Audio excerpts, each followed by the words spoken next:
ശബരിമല യുവതീ പ്രവേശനത്തിൽ 9-അംഗ ഭരണഘടനാ ബെഞ്ച് രൂപീകരിക്കുന്നതിനുള്ള സാധ്യതകൾ പരിശോധിക്കുമെന്ന് സുപ്രീംകോടതി ചീഫ് ജസ്റ്റിസ് സൂര്യകാന്ത്. മതസ്വാതന്ത്ര്യവും സ്ത്രീകളുടെ അവകാശങ്ങളും സംബന്ധിച്ച വിഷയങ്ങളാണ് ബെഞ്ചിന്റെ പരിഗണനയിൽ വരികയെന്നും ഇംഗ്ലീഷ് ദിനപത്രത്തിന് നൽകിയ അഭിമുഖത്തിൽ ചീഫ് ജസ്റ്റിസ് പറഞ്ഞു.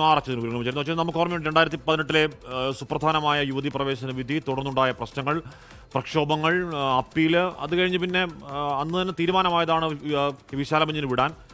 അത് കഴിഞ്ഞ് പിന്നെ അതിനെപ്പറ്റി കാര്യമായൊന്നും കേട്ടിരുന്നില്ല. അതിനിടയിൽ ഏതൊക്കെയോ ജഡ്ജിമാർ വിരമിക്കുകയോ ഒക്കെ ചെയ്തിരുന്നല്ലോ. എന്തുകൊണ്ടാണ് പുതിയ ഈ പ്രസ്താവനയുടെ പശ്ചാത്തലം? അച്യുതൻ.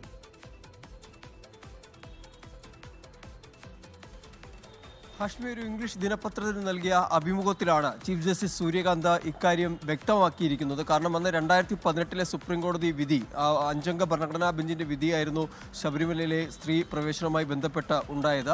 അതിനുശേഷം ഉണ്ടായ കോളിളക്കങ്ങൾ, ഒടുവിൽ ആ വിധി പുനഃപരിശോധിക്കണമെന്ന് ആവശ്യപ്പെട്ടുകൊണ്ട് നിരവധി പേർ കോടതിയെ സമീപിക്കുകയും അങ്ങനെയാണ് വിശാല ബെഞ്ചിലേക്ക് വിഷയം വിടാനുള്ള തീരുമാനം കൈക്കൊള്ളുന്നത്. പക്ഷേ അതിലൊരു കാലതാമസം ഈ നാൾ വരെയും എടുക്കുന്നു എന്നുള്ളതാണ്. കാരണം അതുൾപ്പെടെ ശബരിമല സ്ത്രീ പ്രവേശനം ഉൾപ്പെടെ ഈ മതസ്വാതന്ത്ര്യവും സ്ത്രീകളുടെ അവകാശം സംബന്ധിച്ച് നിരവധി വിഷയങ്ങൾ കോടതിയുടെ പരിഗണനയിലുണ്ട്.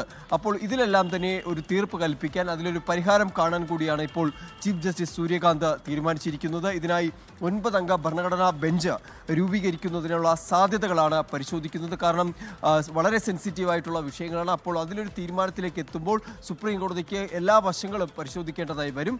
അങ്ങനെ പരിശോധിച്ചൊരു തീരുമാനത്തിലേക്ക് എത്തിയാൽ മാത്രമേ പ്രശ്നത്തിനൊരു പരിഹാരം കാണാൻ കഴിയൂ എന്നുള്ളത് കോടതിക്ക് നല്ല ബോധ്യമുള്ള കാര്യമാണ്. അതുകൊണ്ട് തന്നെ ഈ 9-അംഗ ഭരണഘടനാ ബെഞ്ച് രൂപീകരിക്കുമ്പോൾ അതിൻ്റെ എല്ലാ വശങ്ങളും പരിശോധിച്ചുകൊണ്ടായിരിക്കണം എന്നതുകൂടി ചീഫ് ജസ്റ്റിസ് ഇതിലൂടെ അർത്ഥമിടുന്നു.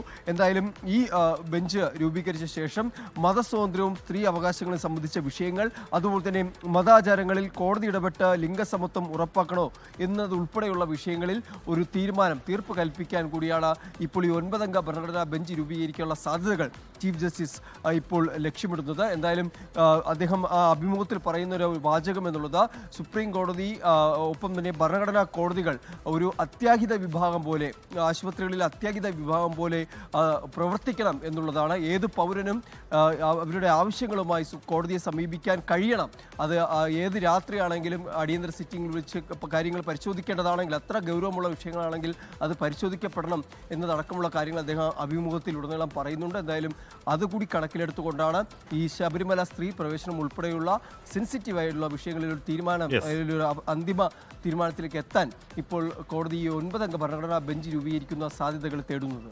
ഹാഷ്മി, ലോകത്തെവിടെയായാലും ഏത് സമയത്തും 24 വാർത്തകളും ഓഗ്മെന്റഡ് റിയാലിറ്റി പാക്കേജുകളും എക്സ്പ്ലെയിനറുകളും വിശദമായി കാണാൻ ഞങ്ങളുടെ യൂട്യൂബ് ചാനൽ നിങ്ങൾക്ക് സബ്സ്ക്രൈബ് ചെയ്യാം.